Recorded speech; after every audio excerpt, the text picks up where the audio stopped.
Hi everyone, myself Rishikesh Raj, and in this video of Quizology, we'll be talking about racism, a very important evil in this Indian society. So first of all, let us see what racism can be defined as. So racism can be defined as the attributes or traits that one social group has which differentiates it from other groups.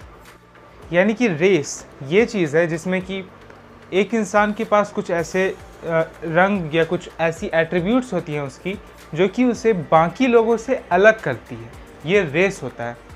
अब जो race India में history है race की वो बहुत पुरानी है, वो ऋग्वेद के टाइम से चलती आ रही है और वो आज भी एग्जिस्ट करती है। पुराने समय में लोगों को 4 लेवल्स में डिवाइड किया गया था। सबसे ऊपर थे ब्राह्मण्स, उसके बाद थे क्षत्रियास, फिर वैश्यास और फिर शूद्रास। तो जो ब्राह्मण्स थे वो सबसे ऊपर थे, वो पढ़े लिखे लोग होते थे, वो लर्नेड लोग होते थे और वो लोग ही ये चीज़ डिसाइड करते थे कि कौन किस कैटेगरी में होगा। और ये डिसाइड करने का एकमात्र तरीका था कि वो कहाँ से बिलोंग करते हैं, वो उनके फैमिली का बैकग्राउंड क्या है। अगर आप एक क्षत्रिय हो तो उसका बेटा एक क्षत्रिय होगा, एक राजा का बेटा ही राजा बनता है, दैट्स द थिंग, ठीक है। और उसके बाद काफ़ी टाइम तक ये चीज़ देखा गया कि शूद्रास को बहुत ज़्यादा एक्सप्लॉइट किया जा रहा था ब्राह्मण्स के द्वारा।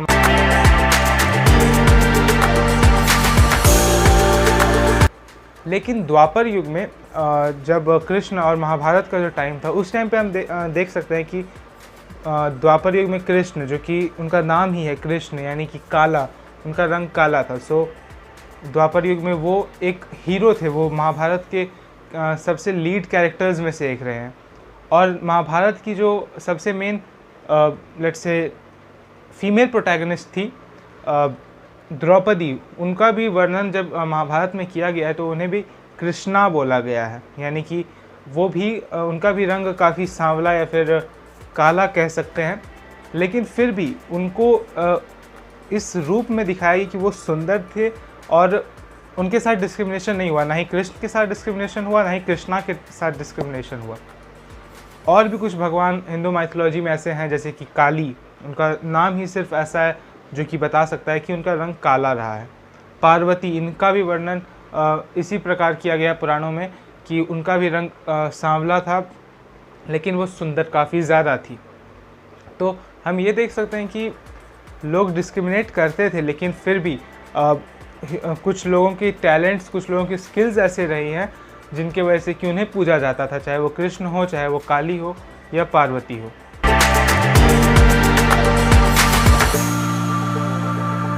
इंडिया की हिस्ट्री को 3 पार्ट्स में डिवाइड किया गया। ये एंशिएंट हिस्ट्री में ऐसा हुआ। अब आ जाते हैं मिडीवल टाइम्स में, यानी कि मुगल्स के टाइम। तो मुगल्स के टाइम ऐसा था कि मुगल्स जो थे, जैसे कि आप आज भी देख सकते हो, जो अरब्स, जो टर्क्स हैं या फिर जो मुस्लिम्स हैं बेसिकली, वो काफ़ी ज़्यादा फेयर कलर के होते हैं as compared to the natural Indian tone. तो उनका उस लेवल तक उन्होंने एक्सप्लॉइट नहीं किया रंग के बेसिस पे एटलीस्ट इंडियंस को। लेकिन हाँ, वो खुद को सुपीरियर मानते थे क्योंकि वो उस टाइम इंडिया को रूल कर रहे थे, इसलिए नहीं क्योंकि वो गोरे थे या फिर इंडियंस काले थे, ये रीज़न उनके लिए तो नहीं था। लेकिन फिर आता है मॉडर्न टाइम, मॉडर्न हिस्ट्री जिसे कहते हैं, जो ब्रिटिश का टाइम था। तो ब्रिटिशर्स के बारे में हमें पता है कि वो सबसे ज़्यादा, मतलब जो वेस्टर्न कंट्रीज़ में जो लोग हैं वो बहुत ज़्यादा ही गोरे होते हैं। तो Britishers really exploited India on the basis of colour, और ये सबको पता है। ब्रिटिश काले लोगों को बहुत ज़्यादा मारते थे। काले लोग अगर 4 इंडियंस वहाँ पे हैं, उनमें से 3 अगर गोरे हैं और 1 काला है और उन्हें अपना जूता साफ़ करवाना है ब्रिटिश को, तो वो उस काले वाले को उठाएंगे और बोलेंगे जूता साफ़ कर मेरा। तो ब्रिटिश काफ़ी ज़्यादा इस चीज़ को मानते थे।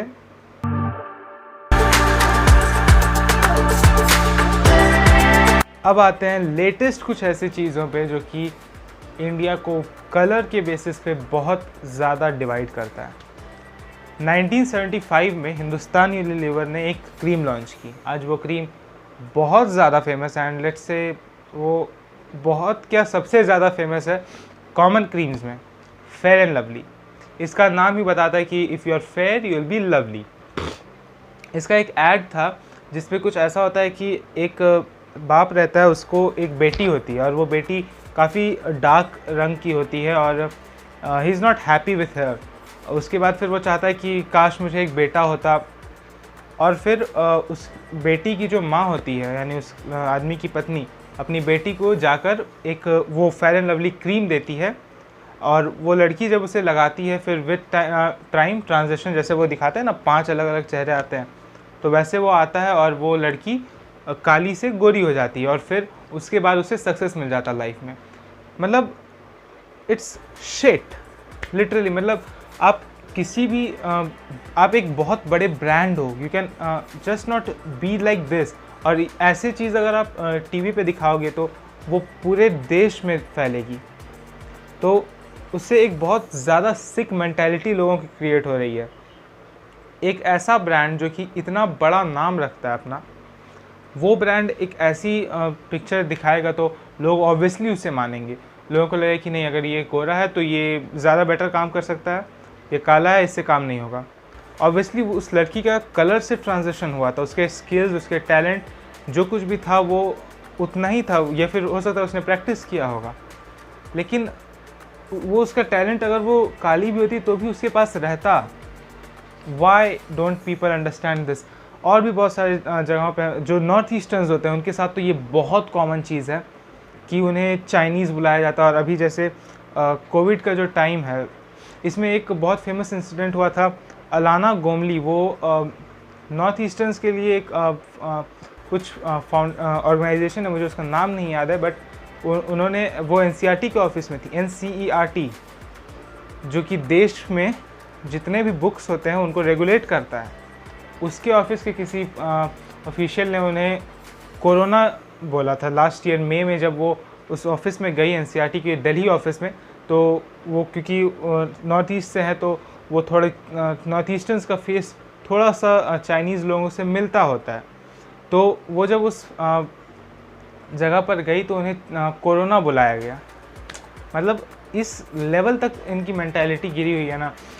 फिर आप अगर देखोगे तो फेयर एंड हैंडसम 2005 में इमामी ने ये क्रीम लॉन्च की थी, फेयर एंड हैंडसम, तो इसका भी नाम कुछ वैसा ही, fair and handsome. If you are fair you are handsome, please stop it.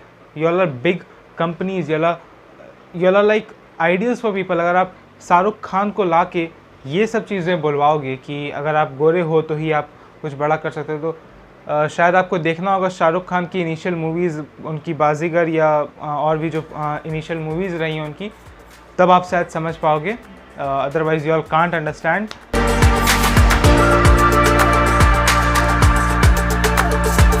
Ethnicity और रेस, ये दोनों चीज़ें अलग हैं। एथनिसिटी होता है कि आप कैसे कल्चर को फॉलो कर रहे हो, आपकी लैंग्वेज क्या है, ये सारी चीज़ें एथनिसिटी होती है। और रेस होता है आपका बर्थ पे डिफाइंड, वो आपके जेनेटिक्स की वजह से आता है। एथनिसिटी में देखा इंडिया में 4 एथनिक ग्रुप्स हैं। सबसे पहले इंडो आर्यंस, जो कि सिंधीज़ हो गए, नॉर्थ में जो भी लोग हैं, मध्य प्रदेश, उत्तर प्रदेश, राजस्थान, पंजाब, बिहार, ये सारे लोग। उसके बाद आते हैं साइनो टिबेटन्स, तो जो लोग चाइना और तिब्बत के लोगों से थोड़ा हेरिडिटी उनका आता है, जैसे कि मणिपुर, नॉर्थ ईस्ट के जो स्टेट्स हैं वो सब साइनो टिबेटन्स हैं। वो लोग उनके कल्चर को फॉलो थोड़ा ज़्यादा करते हैं, बुद्धिस्ट कल्चर को बेसिकली अगर बोला जाए तो। फिर आते हैं द्रविडियंस, जो कि साउथ इंडियंस हैं, यानी कि तमिल्स, तेलुगुज, मलयालम्स, ये सारे लोग। और एक होता है ऑस्ट्रो एशियाटिक, ये होते हैं संथालीज, जो कि बेसिकली ज़्यादातर झारखंड और छत्तीसगढ़ जैसे राज्यों में पाए जाते हैं। ये एथनिक ग्रुप्स हैं। एथनिक्स अलग चीज़ होती है एज़ कम्पेयर टू रेस। तो हमें ये समझना होगा, आपको एथनिसिटी पे भी जज करना is not good, but still आप एथनिक्स को अगर मांग सकते हो, आप पूछ सकते हो कि yes you are following which culture, you are Hindu, you are Muslim, ठीक है, but you are black, that's not good. Your face has this kind of skin, so that's not good. Your face structure is different than others.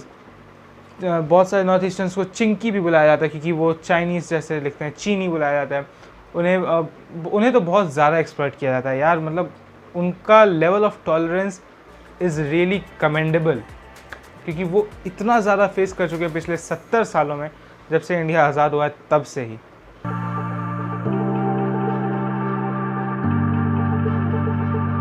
India में आज के दिन दलित के against बहुत ज़्यादा crimes होते हैं, जैसे कि 2006 में हर 10,000 दलित्स में से 16.3 दलित्स को के अगेंस्ट कुछ भी क्राइम हुआ होता है।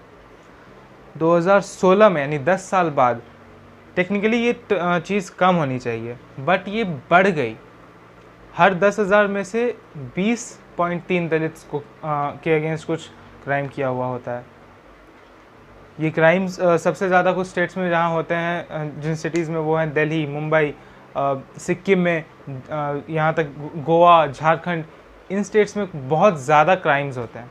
हर दिन 2 दलित्स को मर्डर किया जाता है, 2 दलित्स को असॉल्ट किया जाता है और 3 दलित विमेन को रेप किया जाता है हर एक दिन। इट्स डिसगस्टिंग, लाइक ओके, मतलब आप सिर्फ, और ये सब क्राइम्स उनके साथ सिर्फ इसलिए होते हैं क्योंकि वो दलित्स हैं। ये रीज़न नहीं होता है कि वो किसी के अगेंस्ट कुछ ख़राब कर चुके हैं या कुछ ऐसा नहीं। वो सिर्फ दलित्स हैं इसलिए उनको और आसानी से लोग अगर वो नहीं भी करेंगे तो उनका खाना पानी बंद कर दिया जाएगा, उनको मार देते हैं जस्ट बिकॉज कि वो दलित्स। वो अगर टच हो जाएंगे लोगों के साथ तो खराबी हो जाएगी, लोग मारे जाएंगे। देन इट्स बेटर कि बिना टच हुए ही तो वैसे लोग मर जाएं। It's better, really better. Guys, that was all for this video. I hope you liked it. You got some good knowledge from here. If you did so, then please like this video, share it with your friends, and let's hope this mentality changes. And please comment in the video in the comments what other topics of Questology you want to see videos on. And till the next video, this was all. Goodbye.